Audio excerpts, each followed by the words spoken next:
Live from downtown Detroit, Local 4 News at 6 starts now. Construction on the freeway is a nuisance, but now there's a new problem for folks in residential areas. Drivers using that as a detour. And breaking news right now, 178 cats found inside a West Bloomfield home. It has investigators calling it the worst case of animal hoarding in the county's history.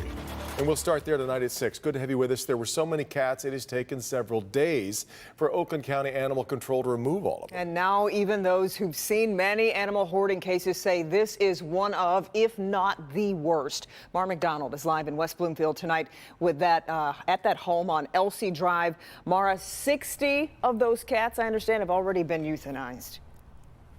Kimberly, that's because they are in absolutely terrible condition. And to set this up for everybody, we're standing on the road by this home, and the smell coming out of here is absolutely overwhelming. So it probably should be no surprise that the conditions inside are completely appalling. The cats were left in there with no food, no water, excrement all over the place. Oakland County Animal Control was called out here on April 24th on a welfare check. The investigator gets out here, tries to get somebody to answer the door. Nobody is answering the door. They look in the window, see a total mess, and see about a dozen cats and realize they have a problem. They didn't realize the extent of the problem until they actually got in there. 178 cats were taken out of this home. Now, in speaking to some of the neighbors on this street, they say the couple that has lived here has been here about 2 years, and they claim that they were running some sort of a cat rescue. Nobody on this street knew that they had 178 cats in this house. What they did know is that the smell coming out of here was so debilitating that in the summertime they couldn't even stand to sit outside of their home. Right now it smells absolutely atrocious, and still neighbors tell me this is an improvement. They haven't seen this couple who was running this cat rescue in about 3 to 4 weeks, so right now it's unclear whether they just bailed and left all these animals here or whether they went on some sort of vacation. I think that's something that the county is trying to get down to the bottom of. We're live in West Bloomfield tonight. I'm Mara McDonald. Back to you. Just unbelievable, Mara. So what about charges? Has the prosecutor made a decision yet on that? Well, charges are coming. I mean, they're going to do animal neglect, animal cruelty, but I think a lot of it has to do with where this couple is, right, and how this got so incredibly out of control. There's a note on the door that says absolutely no human occupancy. I don't know how you ever clean this up. My goodness. Back to you. Okay, certainly more to come. All right, Mara. Devin.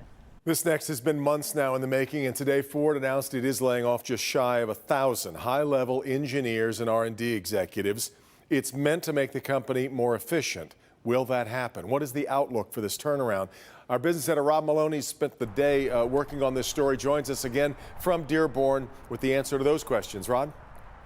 Well, Devin, you know, it is going to be more nimble. There's little doubt about that. But when you announce 7,000 white-collar cuts, roughly 20% of the executive workforce, and $600 million saved, you feel like you're quite nimble. But Wall Street wasn't particularly impressed by this. Ford stock was down a penny today. And other analysts I talked to said they think that this may not be enough.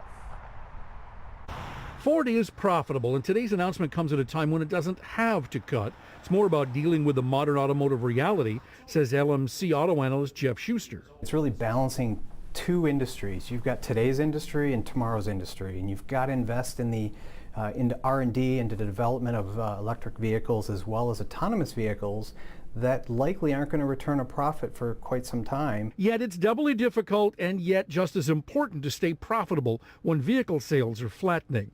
Gartner auto analyst Mike Ramsey sees larger cuts overseas as troubling. So you start adding up where those other jobs are going to be cut in other parts of the world, and it seems like a very serious retrenchment to North America. Still, he believes Ford has the opportunity to use its new size and skill set attained by bringing in new high-tech people for autonomy and electrification to come up with a game-changing vehicle idea like the aluminum F-150. Biggest risk Ford has taken in the last 10, 15 years, and it's hard to argue that that hasn't been a very big success for them in terms of big risk, big success.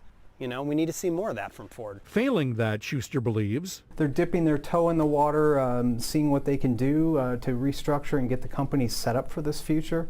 There could be further cuts ahead, though. Now, we're going to correct what we said earlier. It's not $600 billion, it's $600 million that's going to be saved. But Ford says they intend to hire more employees, high-tech employees, artificial intelligence, for high technology for automotive and electrical. And they believe that that can help them move things forward. And the hope is, certainly in Dearborn and across the country, that they can in fact do that and come up with that idea that will move the company precipitously forward. Back to you. Well, Rod, whenever we hear about these kind of jobs cuts, the numbers get a little confusing sometime. I'm assuming that's happening here too, right?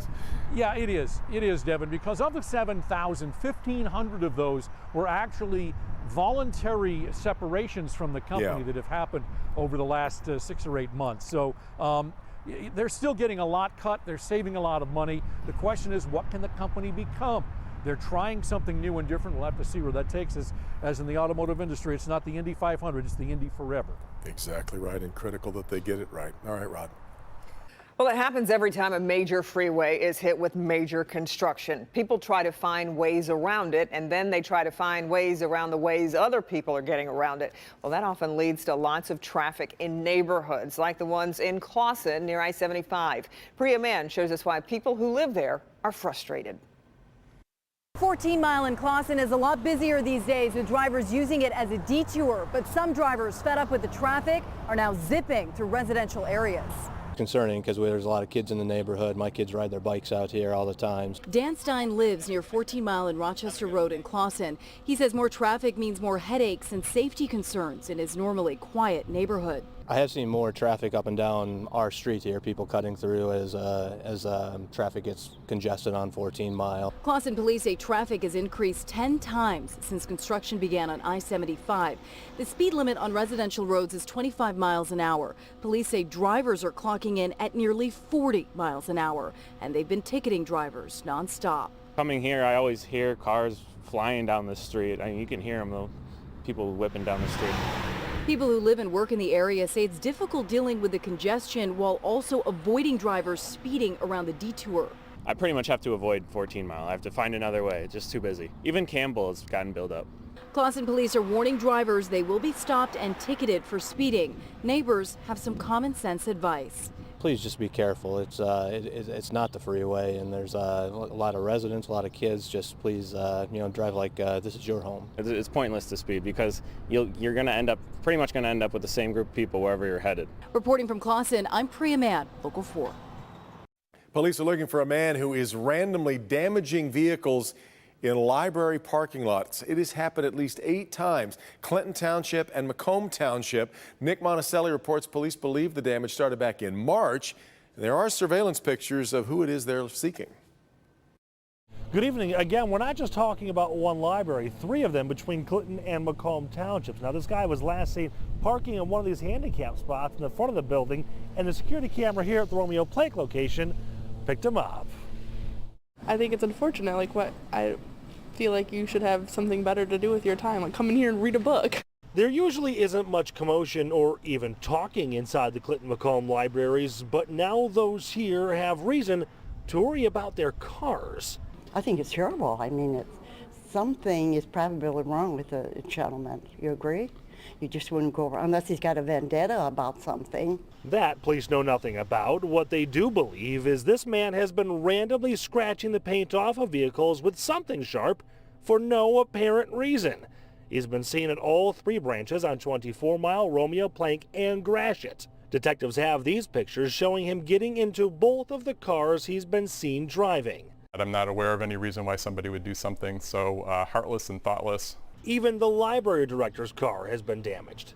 Multiple instances really starts to make you wonder what on earth is going on. Somebody clearly has a problem, and it needs to stop because people start to become afraid to come here and park their cars, and that's the last thing we want. This guy will not deter regulars like Annie Delia, but she does park her car far, far from the front door. And now you tell me this. Oh my God. If I would have come up and seen that car all scratched, I'd have found that guy.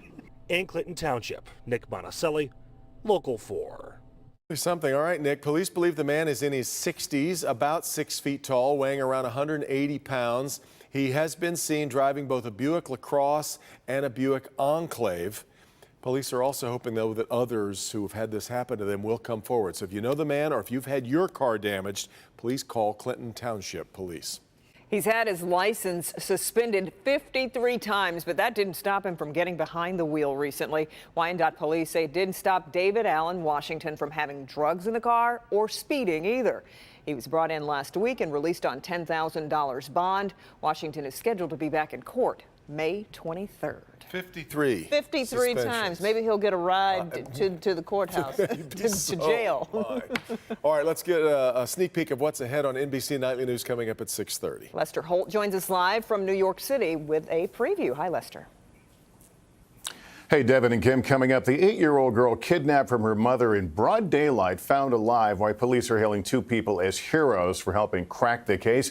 Plus, the graduation gift that stunned students. We've all heard about this by now. Their college loans paid off with loans at an all-time high. We tonight are going to look at graduates and talk to them about their crippling college debt. It was such a great story to see over the weekend. But for all the other students, though, and their level of concern over coming out of school owing so much money. It's pretty stunning. Americans now owe more than $1 trillion in student loans. Students we spoke to aren't happy about the debt, of course, but they say they've accepted it. It's baked in. We're going to tell you which students are carrying the highest debt when we see you coming up here on Nightly News. Yeah. All right. We'll be looking forward to it, Lester. We'll see you then. Coming up, you'll meet the 2 most popular additions to the Oakland County Sheriff's Office that they've ever recruited. We'll have that in a minute. And here's Ben. Devin, remember that time we hit 80 in the afternoon? Like yesterday, we are nowhere near it today. 50-degree temperatures through the evening. And wait do you see the chilly numbers we have tonight, plus the latest on that tornado outbreak in Oklahoma next. All right, Ben, also it's become a safe place for young people to learn and develop at this local boxing gym, maybe closing for good. We're going to hear from the owner and the landlord who are trading jabs of their own next. It may surprise you that at one time, Mount Clemens was a resort destination for the rich and famous from around the world. They came here for the luxury hotels, the fine dining, but mostly to take a bath. You heard that right. They came by the thousands from all across America, from Europe, for a trip to little old Mount Clemens, Michigan, to take a bath.